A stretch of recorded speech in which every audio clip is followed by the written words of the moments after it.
Okay, welcome back to the next section of our major component calculation phase of the project. So the next component that we're going to work on is going to be the output capacitor.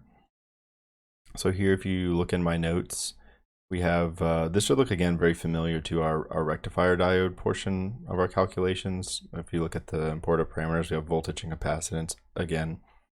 So hopefully this thing is starting to look a little bit familiar in terms of that. Here in my notes, I just have the voltage must be able to handle the output voltage. So in this case, we have our output voltage. We already know it because we set it, and that is 5 volts.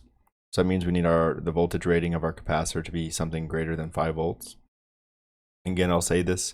You want to pick something that will give yourself a little bit of headroom.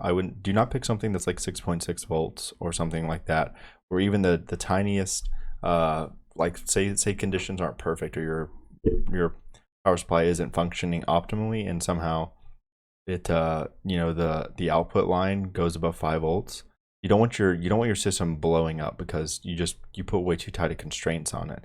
It's more you're going to have a very easy time finding a volt, like an output capacitor that has a voltage rating that can handle like 16 volts or something like that, with no problem at all. So just don't make it any harder on yourself by picking something that's really close to the output voltage. It doesn't really make any sense. So that's kind of what I was like there. So yeah, so pick something much greater than 5 volts. I would say something like 16 volts, something like that maybe would work. So the next part of this is the capacitance. Of course, it's one of the most important parameters for a capacitor. So the data sheet will give this equation here. C out equals I sub tran times 1 over F switch minimum plus 150 microseconds divided by V out sub delta, or V sub out delta.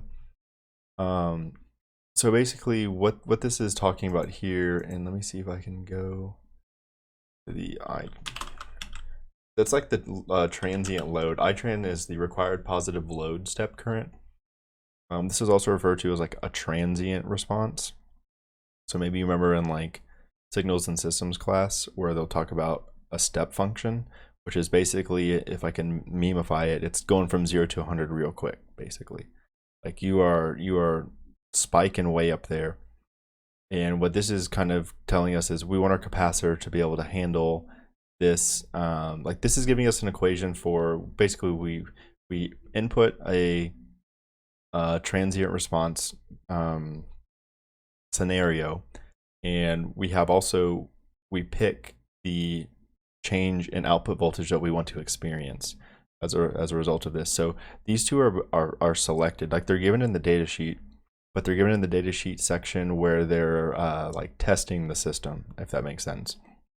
So in what they did was they tested the data sheet under the conditions of a load step response of 500 milliamps, and then the system experienced a V out change of 0.9 volts, right? And so that's kind of what this output capacitor function will tell us, is based on the output change in output you want given a transient response, given a load step condition.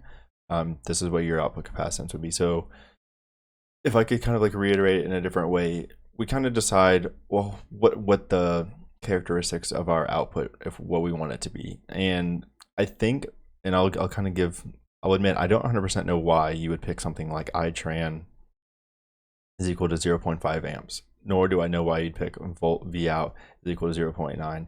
This has something to do, from what I can tell and my experience is that engineers who all design power supplies, like say this one that we're loosely modeling after, like they say, oh, the best any engineer could get was, a change in output of 0.4 volts with a load step current of 500 milliamps or something like that. So it's sort of like what the standards that the industry can offer at this point, is what you're saying. Because there's for sure, you could, if you wanted to scale these numbers to extreme values where you get a change in output voltage of like 0.01 volts, it would just make your output capacitance be extremely high, and that would obviously just have certain consequences, like maybe your output capacitor is really big, maybe it's really expensive.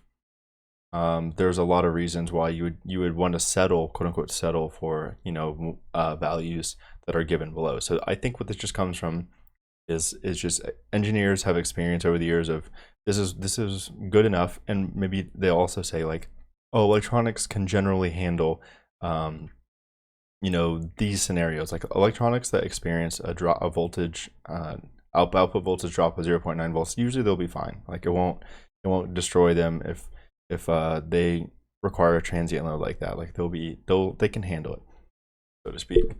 So that's kind of why, if that's a little bit confusing, you're probably wondering like where these values even come from and why they are the way they are. That's also a good reason why you would do a bunch of projects like this, because you'll get more experience of people picking values like this, and kind of you'll start to pick up on patterns. So I think this is a good example of doing that, because when you do your first one, and this is why it's important to do a lot of them, because whenever we'd say we're doing our first output capacitor equation, we're like extremely clear. Like we can do basic algebra, but what these things mean to us, we don't really know, to be honest. Like that's why you need repetitions and practice, so you can kind of see the theory behind the why behind a choice, not the, because any graduate out of school can do this equation, but the real experienced engineer, what you get paid the big bucks for, is to know why the values are the way they are. So yeah, rant over. So the next variable is Fsw Min. So I think in the glossary, this is the minimum switching frequency, which is just found in the data sheet. It's just a value that's characteristic of our switcher, of our flyback controller. It is also known as. So this is very straightforward. So you just kind of plug these in. So one thing is that's a little bit confusing that I noticed the datasheet equations don't really explain very well is, how did I come up with the value that is in the order to the order of e to the -6? Like this is microfarads. Why is it not just farads or something like that? And the thing that they do that's confusing is they'll throw in an equation that has a whole bunch of different units. Like this is microseconds. Like what do you get when you divide a microsecond divided by a volt?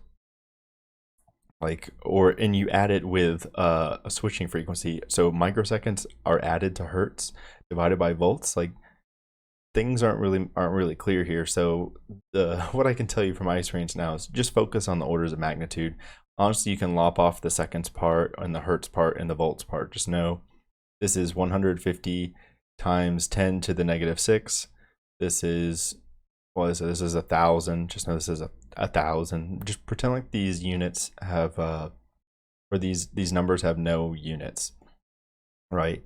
And this is just 0.9 on the bottom. So just do it like it's unitless, and that's how you get through this, baby. So that's what I'll offer with there. So maybe I'm an idiot, and then somehow this actually makes sense that microseconds divided by, or plus hertz divided by volts is actually what another way to write capacitance, or another way to write farads. But I'll just say I noticed other equations that are kind of look like this. So yeah, that's all I'll say. So yeah, the C out calculation we get is 83 microfarads, or what they'll say in the industry of, they'll call it 83 mics.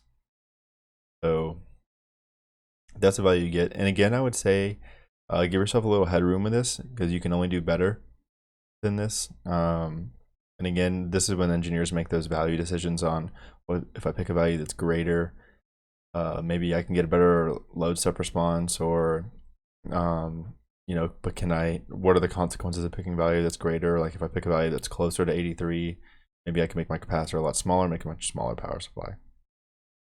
So that pretty much wraps it up for the output capacitor section of this. And in fact, we're actually completely done with the major component calculation. So if you made it through this, I'll definitely be happy. Like this is basically as bad as it's going to get when it comes to calculating these things.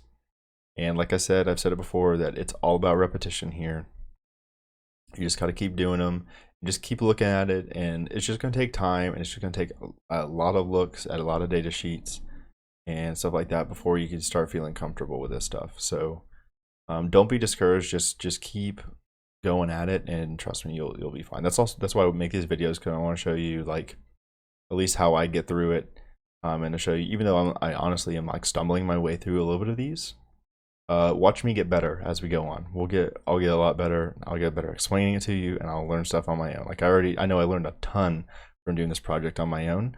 I learned even more because I have to try to teach it to you guys. So, but yeah, thank you so much. If you made it this far, please drop a like for the YouTube algorithm. That'll really help my channel out a lot. And subscribe if you want to see a lot more project videos like these. Like I said, stay tuned, because I'll be teaching all of this stuff. I'll be going over how to do the schematic capture, and then I actually have the layout as well. So all that stuff will be featured. So yeah, thank you so much.